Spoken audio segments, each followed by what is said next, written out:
ঢাকায় গ্রেফতার খালেদা জিয়ার গাড়ি বহরে হামলাকারী কে? এই যুবলীগ নেতা ইয়াসিন।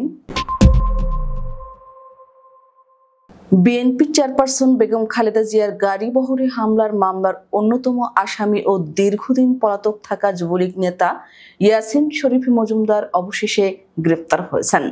বুধবার রাতে রাজধানীর ধানমন্ডি এলাকা থেকে তাকে গ্রেফতার করে থানা পুলিশের একটি বিশেষ দল।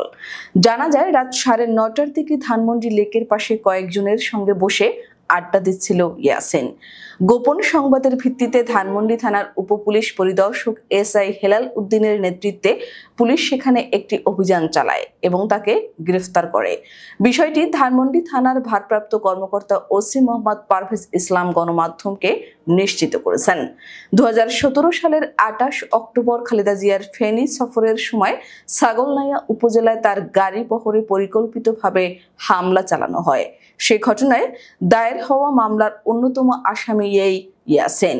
আইনশৃঙ্খলা বাহিনীর তথ্য মতে গত 5 আগস্ট থেকে সে সম্পূর্ণভাবে পলাতক ছিল এবং গোপনে বিভিন্ন স্থানে অবস্থান করছে।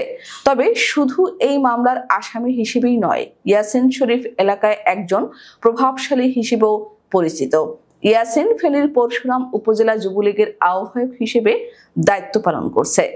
একই সঙ্গে বিআরডিবি চেয়ারম্যান, উপজেলা ক্রীড়া সংস্থার সাধারণ সম্পাদক এবং নিকার রেজিস্ট্রার কাজী হিসেবেও সক্রিয় ছিল।